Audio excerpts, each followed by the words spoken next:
ଜୟ ଜଗନ୍ନାଥ ସାଙ୍ଗମାନେ। ଭାବୁଛନ୍ତି କି ଏତେ ସକାଳୁ ଏ ଡାହାଣୀ ବେଶଗୁଡ଼ା କାହିଁକି ହେଇଛି?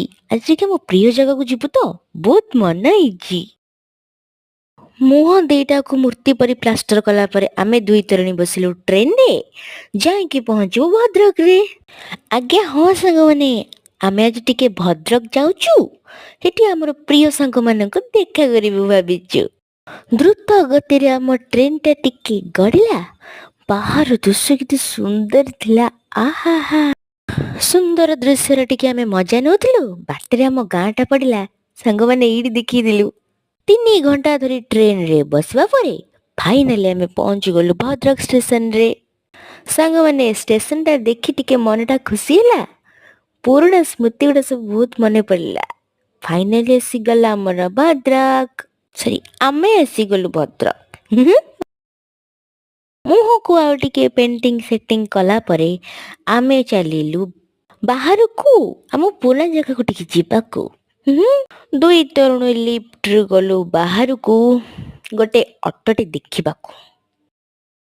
2 ଜଣ ଯାକ ବାହାରି ଆମେ ଷ୍ଟେସନ ବାହାରକୁ ଆସିଲୁ। ସେଠି ଗୋଟେ ଅଟୋ ପାଇ ଲକ୍ଷ୍ୟ ସ୍ଥାନକୁ ଗଡ଼ଗଡ଼ି ଗଲୁ। ଫାଇନାଲି ଆମ ପୁରୁଣା ଜାଗାଟା ଟିକେ ଆସିଲା। ଦେଖିକି ମନ ବହୁତ ଖୁସି ହେଲା। ଆମକୁ ହଠାତ୍ ଦେଖି ସବୁ ଆଶ୍ଚର୍ଯ୍ୟ ହେଇଗଲେ, ଆଉ ବହୁତ ଖୁସି ବି ହେଇଗଲେ। ଲୁଚି ଲୁଚି 2 ଜଣ ଯାକ ଆମ ପଛପଟ ଗେଟ୍ ଭିତରକୁ ଗଲୁ।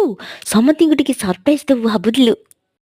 ଲ୍ୟାବରୁ ବାହାରିଥିବା କଙ୍କାଳ ଭାଇ ଦେଖିକି ଆମକୁ ଟିକେ ଖୁସି ହେଲେ। ଏପଟେ ଇଏ ମତେ କଣରେ ପୁରେଇ ଦେଲେ। ବହୁତ ଦିନ ପରେ ମୋର ଏକ୍ସ BFFଟା ତ ଦେଖା ହେଇଛି। ବେଙ୍ଗ ଭଳି ଡେଇଁ ଡେଇଁକା ମତେ ଉପରକୁ ନଉଛି। ବହୁତ ଦିନ ପରେ ଫାଇନାଲି ଆମେ ଟିକେ ସମସ୍ତଙ୍କ ସହିତ ଦେଖା ସାକ୍ଷାତ ହେଲୁ ସାଙ୍ଗମାନେ। ସମସ୍ତଙ୍କୁ ଦେଖା ସାକ୍ଷାତ ପରେ ମୁଁ ପହଞ୍ଚିଗଲି ଆମ ପୁରୁଣା ମାଣ୍ଡୁମାନଙ୍କ ପାଖରେ। ମତେ ଟିକେ ଦେଖିଦେଇକି ମୋ ପୁରୁଣା ଧନ୍ଦା ଟିକେ କାନ୍ଦୁଥିଲେ। ନା ମ, ମୁହଁଟାକୁ କେମିତି ଭଲ ଭଳିଆ କରିଥିଲେ।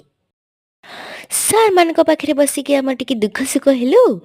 ଫେରିବା ବେଳେ ସବୁ ଭାଇ ଭଉଣୀ ମାନଙ୍କ ସହିତ ଟିକେ କଥା ହେଇଗଲୁ। ବେଳ ଆସିଗଲା ସାଙ୍ଗମାନେ, ସମସ୍ତଙ୍କୁ ଆମେ ବାଏ ବାଏ କହିଲୁ, ଆଉ ସେଠୁ ଆଇଲୁ। ଏତେ ଦିନର ଦେଖା ପରେ ସମସ୍ତେ ଆମକୁ ଟିକେ କ୍ୟାଣ୍ଟିନର ଖାଇବା ଦେଲେ। ନାଇଁ ନା ସାଙ୍ଗମାନେ, ସତରେ ବହୁତ ବହୁତ ଭଲ ପାଇବା ଦେଲେ। କଙ୍କାଳ ଭାଇ ଆମର ତାଙ୍କ ପୁଷ୍ପକ ବିମାନରେ ଆଣିକି ଆମକୁ ଷ୍ଟେସନରେ ଛାଡ଼ିଦେଲେ। ତାଙ୍କୁ ବି ବାଏ ବାଏ କହି ଆମେ ଟିକେ ଆମ ଗାଁକୁ ଚାଲିଲେ। Bye bye. ଦୌଡ଼ି ଦୌଡ଼ି ଆସି ଫାଷ୍ଟ ଆମ ATM ମେସିନରୁ ଗୋଟେ ଟିକେଟଟା ଆଗ କରିଲି। ଗାଡ଼ି ପଳେଇବ ପରା, ଫାଷ୍ଟ ଯାଇକି ବସି ପଡ଼ିଲି। ପାନ କୋଉଠୁ ଗୋଟେ ପାଇ ଇଏ ଧରିଲେ ଆସି ବିହାରୀ ବେଶ। ମୁଁ କହିଲି ପାଖରେ ଆସି ବସ। ସାଙ୍ଗମାନେ ଫାଇନାଲି ଆମେ ସେ କଟକରେ ପହଞ୍ଚି ଗଲୁ। ଭୋକ ଲାଗିବାରେ ଗୁପଚୁପ ଖାଇଲୁ।